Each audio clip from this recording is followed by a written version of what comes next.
Good morning, જય શ્રી કૃષ્ણ, જય સ્વામિનારાયણ, જય Jinendra, Sitaram. Welcome to our new blog.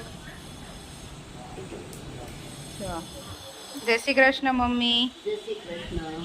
જો મમ્મી છે ને અમારા થોડું સલાડ સમારે છે, બધું મિક્સમાં. કોબીજ, ગાજર, કેપ્સિકમ, ડુંગળી લીધી,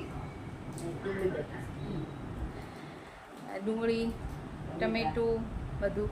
કેમ કે કાલે ઢોસા બનાવ્યા હતા તો ઓબ્વિયસલી ઢોસાનું બેટર વધારે જ હોય, તો અમારે અત્યારે પણ ઢોસા ખાવા છે. અને અત્યારે મમ્મીને બધું સલાડવાળા બનાવી દઈશ, મસ્ત શેઝવાન સલાડ ટાઈપ બનાવી દઈશ, મજા આવશે ખાવાની. ચલો. ગુડ મોર્નિંગ રાહી. ગુડ મોર્નિંગ રાહી. રાહી અને શ્લોકની મોર્નિંગ જ થઈ છે. હજી શ્લોક નાવા બેઠો છે અને રાહીબેન મસ્ત ફ્રેશ થઈને અહીંયા આવી ગયા છે. રાહી મોઢું એટલે છુપાવે છે કે મમ્મા મને ના બતાવીશ. હે રાહી, આપણા વ્યુઅર્સને તને બતાવવું નહીં તો મજા ન આવે, તને ખબર છે? હે અહીંયા મસ્ત શેઝવાન સલાડ બને છે. શેઝવાન સોસ ઓછો નાખ્યો છે કેમ કે મમ્મીને તીખું ઓછું જોઈને આ છે મમ્મી માટે.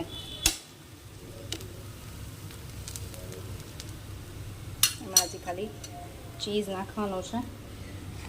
બધું વેજીટેબલ્સ છે ને આવી રીતે સમારી રાખ્યું છે.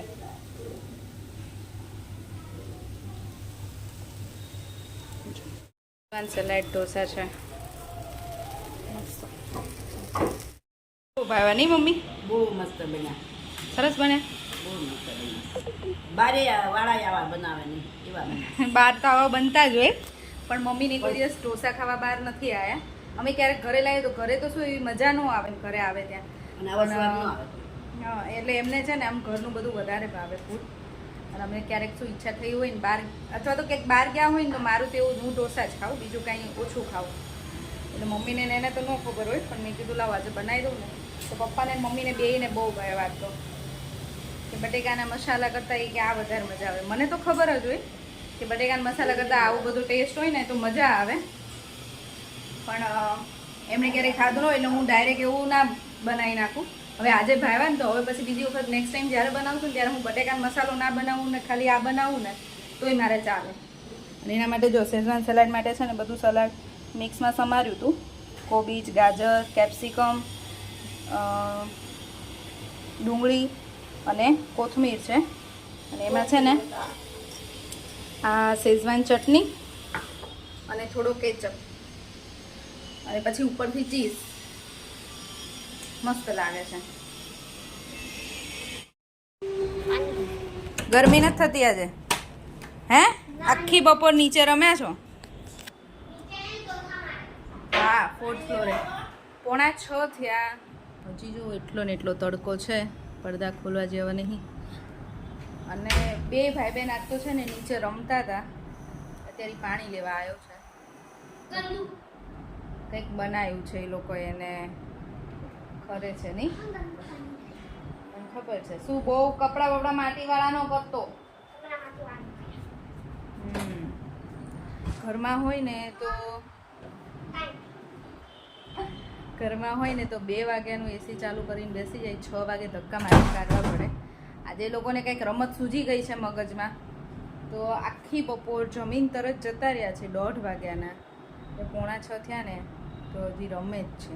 આવ્યા હતા ઘરે, ભૂખ લાગીને એટલે તો ફ્રૂટ ખાધું, લીચી, બનાના, મેંગો બધું સમારી દીધું, બધું ખાઈ પાછા નીચે જતા રહ્યા રમવા. હવે યાદ તો અંધારું થશે ને ત્યારે જ આવશે, મને નથી લાગતું હવે અત્યારે આવે. ગરમી તો ક્યારે આવશે, વરસાદ એવું થાય છે. સાંજના 7 વાગ્યા છે અને કિચનમાં આવી ગઈ છું ડિનર બનાવવા માટે. મેં ડિનરમાં આજે બનાવ્યું છે ચોળી બટેકાનું શાક અને લોટ બાંધી દીધો છે, રોટલી બનાવવાની છે.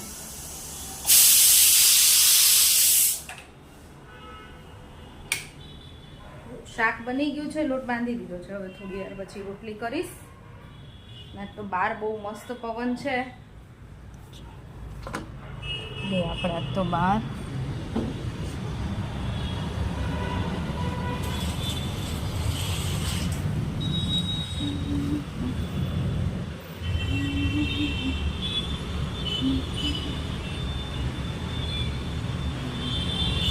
મસ્ત પવન છે આજે બહાર.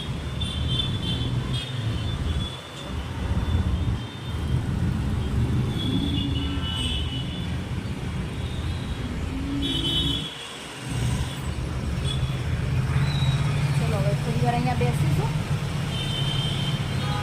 પછી રોટલી બનાવીશ. ગરમી થઈ ગઈ છે. બહાર પવન સારો હોય પણ ઘરમાં તો પવન લાગે નહીં. અને બધું ખોલે ને તો ગેસ ચાલુ ન રહે. એટલે મેં રસોઈ કરતા હોય ત્યારે તો બહાર આ બધું વિન્ડો ને બધું બંધ જ રાખવું પડે. બાકી પવન તો બહુ મસ્ત છે આજે. બધું બંધ કરીને પછી રોટલીને એવું બનાવાય તો ગેસ ન રહે. તો ચોળી બટેકાનું શાક રેડી છે અને રોટલી પણ રેડી છે. રાહીએ જમી લીધું ને હવે શ્લોકની પ્લેટ તૈયાર થાય છે. જોડે ઠંડી છાશ, અથાણું, પાપડ અને સલાડ. આ તો છે ને શ્લોક અને રાહી. આખો દિવસ આજ તો રાહી ક્યાં હતા તમે લોકો? હે જો તો કરી. રાહી અને શ્લોક છે ને બપોરના 1:30 વાગ્યાના નીચે રમવા ગયા હતા. સાંજે નાસ્તો કરવા ઘરે આવ્યા, પાછા રમવા જતા રહ્યા, પછી જમવા માટે ઘરે આવ્યા, જમીન પાછા રમવા જતા રહ્યા હતા. અત્યારે 10:30 ઘરે આવ્યા છે અને અત્યારે મારી જોડે બેઠા છે અને ટીવી જોવે છે.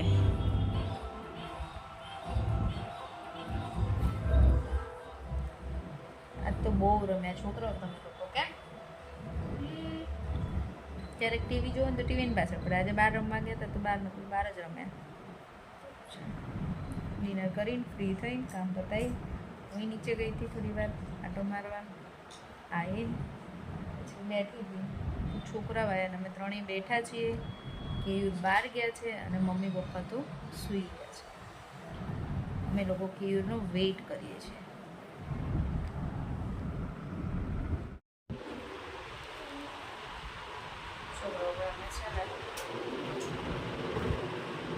રૂમમાં આવી ગયા છે સૂવા માટે. કે વાગ્યા છે 12. અત્યાર સુધી ટીવી જોતા હતા. ટીવી લાવ્યા પછી અમે બધા બેઠા હતા અને ટીવી જોતા હતા. આ ભાઈ જો નાઈને આવ્યા છે. લોશન લગાવશું? લગાવી દઉં. ચલો હવે આજનો વિડીયો અહીંયા જ પૂરો કરીશું. ફરીથી મળીશું કાલ નવા વિડીયો સાથે. ત્યાં સુધી બાય બાય, ગુડ નાઇટ ને જય શ્રી કૃષ્ણ. અને જો વિડીયો ગમ્યો હોય તો લાઈક, શેર અને સબસ્ક્રાઈબ